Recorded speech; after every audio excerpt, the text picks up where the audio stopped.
Quand on parle d'espresso à la maison, impossible de ne pas mentionner la Sagissime Barista Express. Depuis plus de 10 ans, elle règne vraiment en maître sur sa catégorie. Mais aujourd'hui, est-elle encore la machine de référence? C'est ce qu'on va voir dans cette vidéo, avec quelques surprises au passage. Salut, je m'appelle Colin, vous êtes sur Café Lista, la chaîne totalement indépendante dédiée au café et à l'espresso à la maison. Aujourd'hui, on va donc parler d'une véritable icône, la Sage Barista Express. Alors j'ai eu la chance de l'utiliser moi pendant longtemps et je continue à la tester régulièrement pour la comparer avec les nouvelles machines qui sortent sur le marché. Ce qui est fascinant avec la Barista Express, c'est qu'elle a été pour beaucoup la première vraie machine espresso. Une sorte de porte d'entrée dans le monde de l'espresso et souvent dans le monde du café de spécialité. Mais le marché a énormément évolué depuis sa sortie. Alors des nouvelles technologies sont apparues, les prix ont changé et surtout, je pense que aussi les attentes des consommateurs ont évolué. Est-elle encore la machine semi-automatique de référence? Alors on va commencer avec ce qui fait encore aujourd'hui le succès de la Sage Barista Express. Et croyez-moi, il y a quand même plusieurs raisons qui expliquent pourquoi elle reste pertinente encore aujourd'hui. Bon, alors tout d'abord, son rapport qualité-prix reste quand même très correct. J'ai testé beaucoup de machines, vous l'avez vu, des fois des machines qui sont bien plus chères et qui font pas forcément mieux. Ici, pour 700 euros, vous obtenez une machine qui est très capable. Et c'est d'autant plus vrai maintenant que son prix a tendance à baisser avec l'âge et qu'on peut trouver facilement des modèles d'occasion. Pourquoi choisir la Sage Barista Express? Ce qui la distingue vraiment, c'est son approche du contrôle, on va dire, semi-manuel. Contrairement aux machines semi-automatiques modernes ou aux machines à grains qui font tout à votre place, la Barista Express ici vous laisse expérimenter. Ça veut dire quoi? Ça veut dire qu'elle permet, une fois réglée correctement, une très bonne extraction. Moi, je la trouve très bien adaptée aux torréfactions moyennes, moyennes foncées. Elle permet, une fois qu'on a trouvé la bonne dose en tasse, de pouvoir la reproduire à chaque fois. Le moulin possède des plages de réglage qui sont pas infinies mais qui sont quand même très correctes. Et bien sûr, une qualité d'extraction qui est aussi au rendez-vous, à condition, encore une fois, que la machine soit bien réglée et ajustée à votre café. Au niveau de la polyvalence, la machine reste compétente. La buse vapeur, c'est peut-être pas la plus puissante du marché, comptez 50-55 secondes pour monter environ 200 ml de lait, mais elle fait le travail correctement. On a une rotation correcte qui permet le positionnement du pichet. Au niveau du temps de chauffe de la machine, là aussi on est vraiment dans la moyenne, on a environ 30 secondes pour l'espresso à l'allumage, 1 minute si vous voulez utiliser la vapeur. C'est donc dans la moyenne et c'est largement suffisant pour un usage à la maison. Le design qui n'a pas été vraiment changé reste quand même très correct, on va dire que c'est intuitif, ça se prend bien en main. En fait, ici, on a vraiment tout dès le départ pour pouvoir se faire un très bon café. Un autre aspect souvent négligé, c'est l'entretien. Alors ici, la Barista Express a été conçue de manière assez intelligente. On a un bac récupérateur qui est assez grand,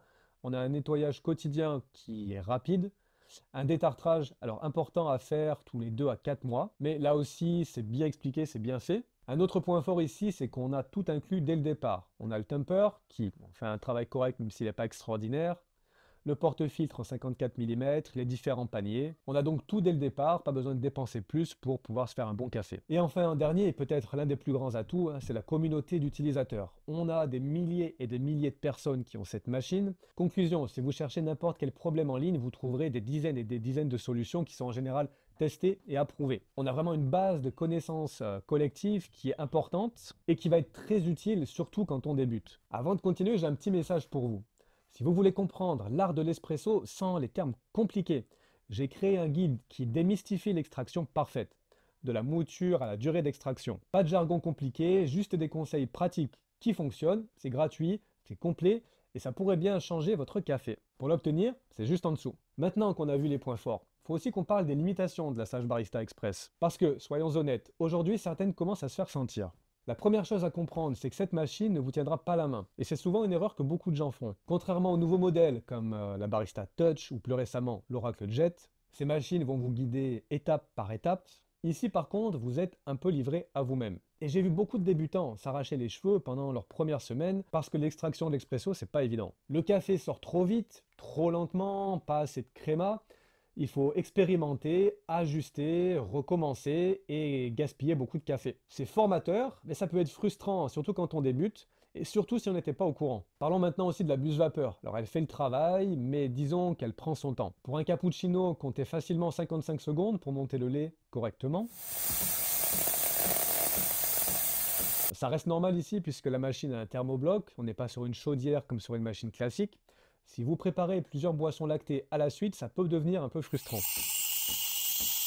Le moulin a aussi tendance à faire un petit peu de rétention. N'oubliez pas non plus de le nettoyer régulièrement. Ça c'est normal, mais c'est l'inconvénient des machines avec une trémie ici où le moulin est intégré. Et puis, il y a aussi un autre point, le bruit. Le moulin sur la Barista Express n'est pas particulièrement discret, surtout le matin. J'ai mesuré, alors on est entre 68 et 69 décibels pendant la mouture. Pour vous donner une idée, c'est à peu près le niveau sonore d'un aspirateur. Si vous avez des dormeurs sensibles à la maison, ça peut poser problème. Et enfin, un dernier point qui peut peut-être freiner, on va dire ici, les plus passionnés, c'est certaines limites techniques. La machine n'a pas de PID, donc elle n'a pas de contrôle précis de la température. Il n'y a pas non plus de préinfusion ajustable, pas de profil de pression personnalisable. Bon, pour la plupart des utilisateurs ou quand vous débutez, c'est vraiment pas un problème. Mais si vous commencez à vous passionner pour les subtilités de l'extraction, vous pourriez quand même la sentir un peu limitée. Bah là, vous allez me dire, ok, c'est bien, mais qu'est-ce que je prends si je prends pas la Sage Barista Express? Parlons maintenant donc des alternatives possibles. Le marché a énormément évolué depuis la sortie de cette machine et il y a aujourd'hui des options qui sont vraiment très intéressantes selon vos priorités. Ce qui est super, c'est qu'on va pouvoir vraiment trouver les machines pour différents profils. Alors, la première option, qui est peut-être selon moi une des options les plus pertinentes, c'est le combo avec la Bambino et le moulin Baratza Encore ESP. C'est une combinaison que j'ai longuement testée, qui peut vraiment changer la donne. Plusieurs intérêts rapidement à ça. La Bambino chauffe en 3 secondes, mais ce qui est aussi intéressant, c'est que le Baratza Encore ESP a été conçu spécifiquement pour l'espresso. Dans mes tests, j'ai obtenu des extractions qui sont vraiment consistantes avec ce moulin. On a donc ici une plage de réglage qui est bien plus grande. Autre avantage, ce combo va aussi vous coûter moins cher, 150-200 € de moins que cette machine. Alors il faut avoir un petit peu d'espace pour les deux appareils, et bien sûr on va perdre aussi le côté semi-automatique. Mais si vous êtes prêt à faire cet investissement en temps et en pratique, la qualité en tasse, elle, est supérieure. Deuxième très bonne option, en restant toujours ici chez Sage, on a la Barista Express Impress ou la Touch. Alors ici, imaginez ce modèle classique, mais avec un système intelligent qui vous aide à doser et à tasser à chaque fois. C'est une option intéressante si vous voulez être assisté plus précisément. Le système de tassage automatique élimine aussi une grande source d'erreur avec le dosage. Le café aura tendance à être plus consistant et la courbe d'apprentissage moins raide. Elle permet quand même de passer en mode manuel si on veut expérimenter un peu plus, donc une bonne option. Un challenger intéressant, vous vous en doutez, qui est apparu récemment, c'est la Ninja Luxe Café. Alors elle, son gros avantage, c'est la polyvalence. Elle peut faire de l'espresso, du café filtre, des boissons glacées, le tout de manière quasiment automatique. Pour quelqu'un qui aime varier les plaisirs, c'est appréciable. Le prix est aussi très accessible, mais attention, ici si vous êtes vraiment passionné d'espresso, vous risquez d'être un peu déçu. L'automatisation qui fonctionne très bien peut laisser aussi sur sa faim pour vraiment ajuster les réglages. Mais ça reste une excellente option si vous voulez la qualité du café sans avoir la courbe d'apprentissage qui va avec. Bon alors c'est pas tout, on a aussi la DeLonghi Specialista évidemment, elle mérite qu'on en parle.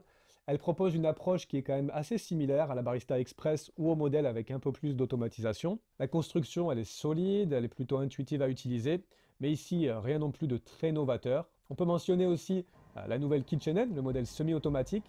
Très belle machine. Je pense que si le design est votre priorité absolue, elle pourrait vous séduire. Au niveau fonctionnalité, c'est très semblable avec la Barista Express, mais avec un prix qui est un peu plus cher. En résumé, si vous voulez vraiment monter en qualité d'espresso, le combo Bambino et Baratza Encore ESP est probablement le meilleur choix. Si vous préférez une machine tout en un avec plus d'assistance, la Barista Express Impress ou la Touch.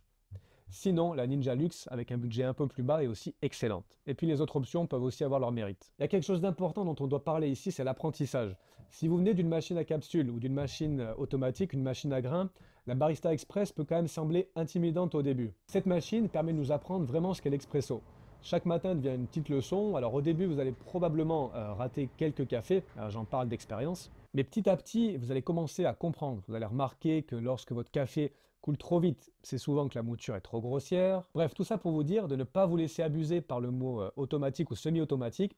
Il faudra souvent quelques jours, semaines, pour vraiment bien prendre en main la machine. Mais c'est justement cette liberté d'expérimentation qui fait la différence. Alors au final, est-ce que la Sage Barista Express est toujours d'actualité? Pour moi, la réponse est oui, avec quelques nuances. Pour celui ou celle qui veut vraiment comprendre l'espresso, qui a l'idée d'apprendre, de progresser, c'est vraiment encore une excellente machine. Le rapport qualité-prix reste très correct, la construction est robuste, la communauté d'utilisateurs est immense, la qualité d'extraction est très bonne. Par contre, si vous cherchez quelque chose de plus automatisé, de plus rapide, des nouvelles alternatives comme l'Express Impress, la Touch, la Ninja Luxe Café, sont d'excellentes options. Pour une meilleure extraction et quelque chose d'un petit peu plus manuel, le combo Bambino Plus avec un Baratza Encore ESP, très bien aussi. Au final, si vous débutez dans l'expresso et que vous êtes prêt à investir un peu de temps dans l'apprentissage, elle reste pour moi quand même un excellent choix. Et on l'a vu, hein, si vous cherchez quelque chose de plus automatisé, les alternatives aujourd'hui existent. Mais je suis curieux, qu'est-ce que vous pensez de la Sage Barista Express? N'hésitez pas à me faire part de votre parcours d'apprentissage dans les commentaires. Et puis, si vous hésitez encore, vous pouvez poser votre question, je serai ravi d'y répondre. Comme d'habitude, je vous souhaite une excellente journée, je vous dis à très bientôt.